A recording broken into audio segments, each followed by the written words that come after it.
I'm Teisha Bader with Shalom TV's news update for Wednesday, September the 25th, 2013. Iran's newly elected President Hassan Rouhani addressed the United Nations General Assembly yesterday, where he claimed his country's nuclear program is a peaceful one and posed no threat.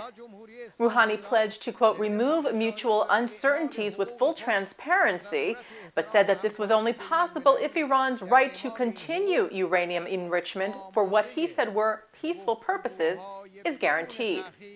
Later in the day, Rouhani spoke to CNN, where he acknowledged that the Holocaust occurred and condemned it as a crime, though he did not recognize the scope of the atrocities.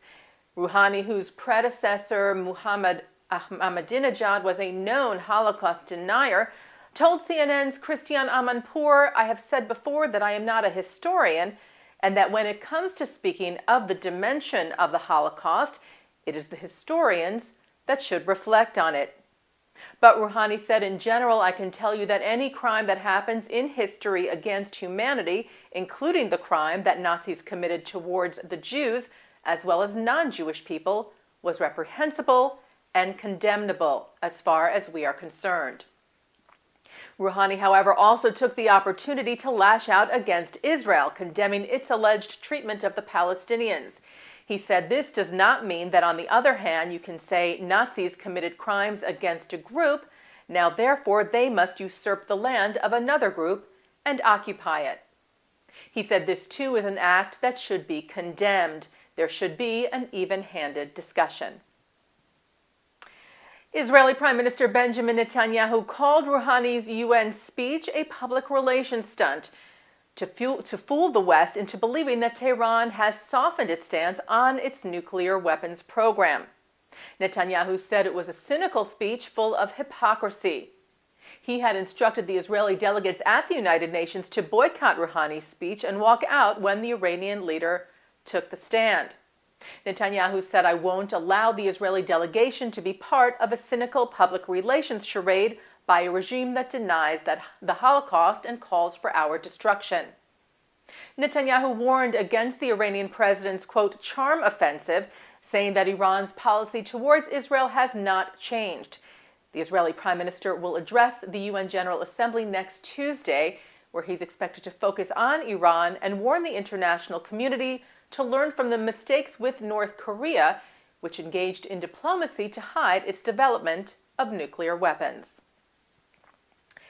And Jewish organizations here in the U.S. echoed the sentiment of the Israeli Prime Minister. The Anti-Defamation League said that Rouhani's speech yesterday at the UN was full of more of the same platitudes and denials. ADL National Chair Barry Curtis Lusher and ADL National Director Abe Foxman said the Iranian leader essentially ignored the clear message in President Obama's UN address earlier yesterday that, quote, conciliatory words will have to be matched by actions that are transparent and verifiable. He said Rouhani's speech gave no hint that any meaningful actions will be forthcoming soon. The American Jewish Committee welcomed U.S. President Obama's openness to possible diplomacy with Iran, but also warned that sanctions must be maintained as the U.S. tests Iran's commitment. AJC Executive Director David Harris said given Iran's track record of ignoring the UN Security Council and the IAEA demands on Iran of delaying honest negotiations with the P5+1 group, which last met in April, the onus will be on Tehran to unequivocally desist from its assertive quest for nuclear weapons capability. And the Jewish Council for Public Affairs also agreed that diplomacy must be tested, but that sanctions must continue and not end until Iran ends its nuclear program, and called on the public to reach out to the Senate in support of a new round of sanctions against Iran, saying they would close loopholes and force Iran's leaders to choose between the pursuit of a nuclear bomb and the needs of its people. Meanwhile, U.S. Ambassador to Israel Dan Shapiro told Israel Radio this morning that while President Obama prefers finding a diplomatic solution to the Iranian situation, he is willing to use additional economic sanctions or even military force if necessary. Shapiro said Obama made clear to the UN Assembly that Iran cannot be allowed to obtain nuclear capabilities, and that while Iranian President Rouhani has made encouraging overtures in recent days, there must be accompanying actions with which to measure Rouhani's words. And President Obama met with Palestinian Authority President Mahmoud Abbas on the sidelines of the United Nations General Assembly yesterday, where Obama encouraged Abbas to move ahead quickly with peace talks. A senior administration official said in a briefing transcript released by the White House that Obama encouraged President Abbas, as he has Israeli Prime Minister Benjamin Netanyahu, to move rather quickly in those discussions so that the two sides are addressing the final status issues of security and borders and refugees and Jerusalem. Further saying, again, the point being that we have a window of opportunity here with direct negotiations, and the quicker that they get to the hard issues, the greater the likelihood there is of success. Obama will meet with Israeli Prime Minister Benjamin Netanyahu in Washington next week. Israeli police raided the Al-Aqsa Mosque in Jerusalem in search of several men involved in riots on the Temple Mount this morning. Rioters threw stones at security forces stationed at the holy site. Several of them fled inside the mosque.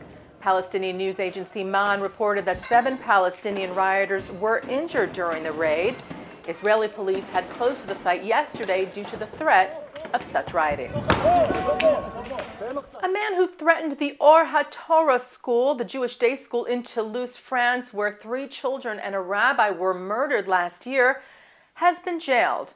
20-year-old Lucien Abdelafour made death threats against the school on September the 16th, claiming to be the cousin of the Toulouse shooter, Mohamed Merah, a claim that later was found to be false.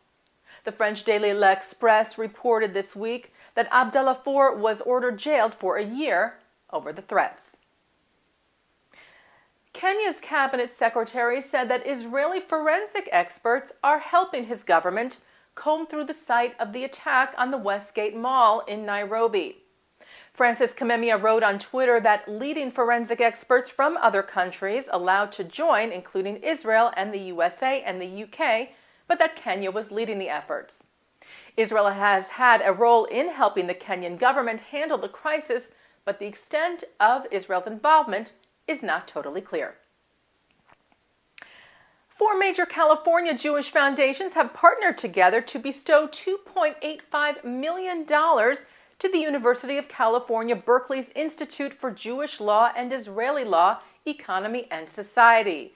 The Bay Area-based Koret Foundation, the Lisa and Douglas Goldman Fund, the Jim Joseph Foundation, as well as the Los Angeles-based Rosalind and Arthur Gilbert Foundation, joined together to make the unprecedented donation, which will support classes and programs in Israel studies and Jewish law and thought, as well as other programs.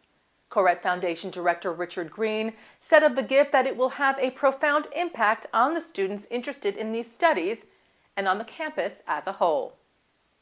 And finally, Shalom TV will be broadcasting live Simchat Torah services from New York City's Central Synagogue at 8 o'clock tomorrow morning. Also tonight on L'Chaim, join Mark Golub as he speaks to Dr. Norman Cohen about the genius of Midrash. That's at 9 p.m. And then later tonight, Mark speaks to Washington Bureau Chief of the Jewish Telegraphic Agency, Ron Campius, with his take on President Obama's speech at the UN General Assembly yesterday. That's on Shalom TV's In the News Tonight at 11:30, here on Shalom TV and shalomtv.com. And that's Shalom TV's news update for Wednesday, September the 25th, 2013. I'm Teisha Bader. Chag Sameach.